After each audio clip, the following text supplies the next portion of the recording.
ओम श्री गणेशाय नमः। शुरू कर रही भाभी।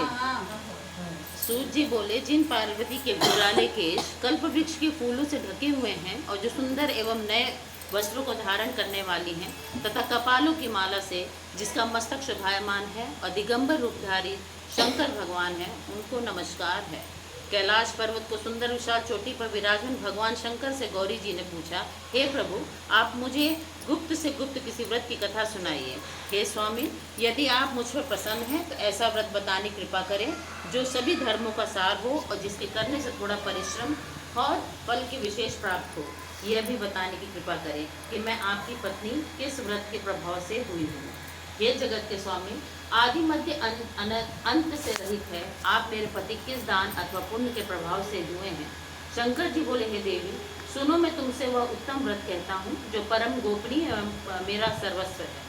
वह व्रत जैसे ही ताराओं और चंद्रमा, ग्रहों से, सूर्य, वर्णों से में ब्राह्मण, सभी देवताओं में विष्णु, नदियों में जैसे गंगा, पुराणों में महाभारत, वेदों में सामवेद, इंद्रियों में मन जैसे श्रेष्ठ समझे जाते हैं, वैसे ही पुराण वेदों का सर्वस्व ही इस व्रत को शास्त्रों ने कहा है।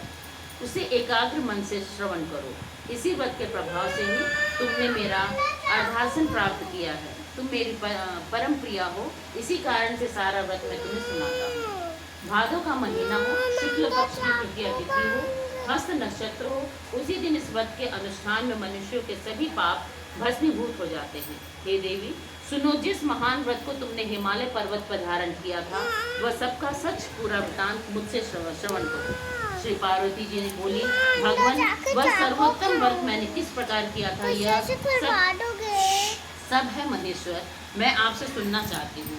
शिव जी बोले, हिमालय नामक एक उत्तम महान पर्वत है। नाना प्रकार की भूमि तथा वृक्षों से वह शोभायमान है।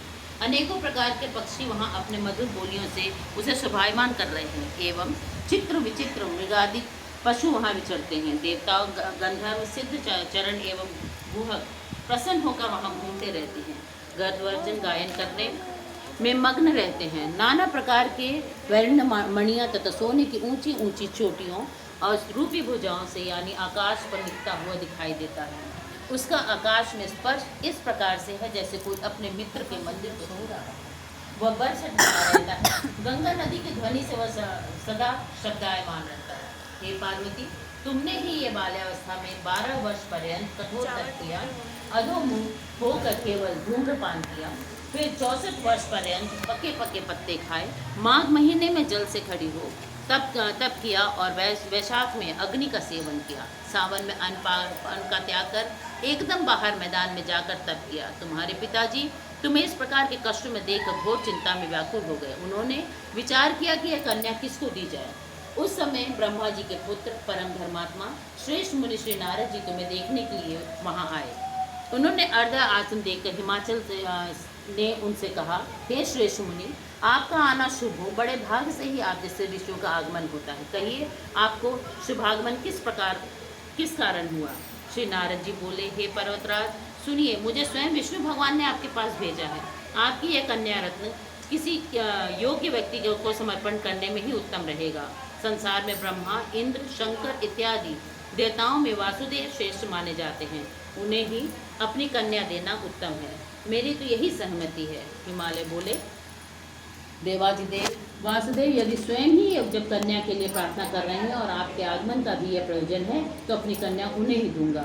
यह सुनकर नारद जी वहाँ से अंतर्ध्यान हो गए और शंख, चक्र, गदा, पद्म धारण श्री विष्णु जी के पास पहुँचे। नारद जी बोले, हे देव, आपका विवाह निश्चित हो गया है। इतना कहकर देवर्षि नारद तो चले गए और इधर हिमालय राज ने अपनी पुत्री गौरी से प्रसन्न होकर कहा, हे पुत्री, तुम्हें गरुड़ ध्वज वासुदेव जी के प्रति देने का विचार कर लिया है। पिता के इस प्रकार के वचन सुन पार्वती जी अपनी सखी के घर गई और अत्यंत दुखित होकर पृथ्वी पर गिर पड़ी और विलाप करने लगी। उन्हें इस प्रकार दुखित हो विलाप करते देख सखी ने देखा और पूछने लगी, हे देवी, तुम्हें क्या दुख हुआ है, मुझसे कहो, और तुम्हें जिस प्रकार से सुख हो वो मैं निश्चय ही उपाय करूंगी। पार्वती जी बोली, सखी, मुझे प्रसन्न करना चाहती हो तो मेरी अभिलाषा सुनो। हे सखी, मैं तुम्हें और मैं अपने पति श्री महादेव जी को वर मान चुकी हूँ। मेरे पिता इनके विपरीत करना चाहते हैं, इसलिए हे प्यारी सखी, मैं अब अपनी देह त्याग कर दूंगी।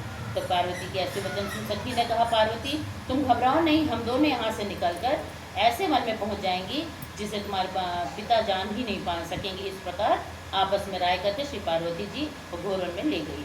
तब पिता हिमालय राज ने अपनी पुत्री को घर में न देखकर इधर उधर खोज किया, घर घर ढूंढा किंतु वो न मिली। तो विचार करने लगे मेरी पुत्री को देख दानव के नर में कौन ले गया, और उन्हें नारद के आगे विष्णु जी के प्रति कन्या देने की प्रतिज्ञा की थी।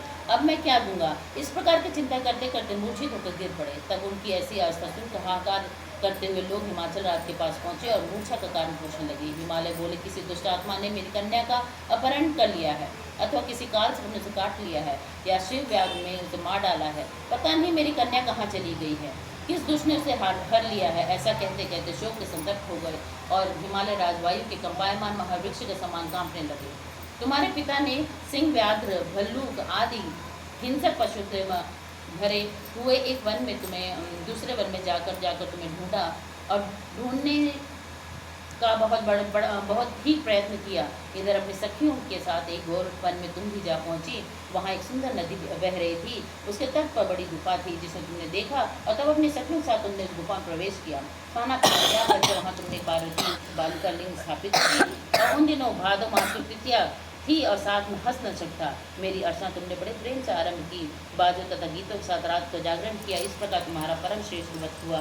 उसी व्रत के प्रभाव से मेरे आसन खिल गया तथा तत्काल मैं प्रकट हो गया।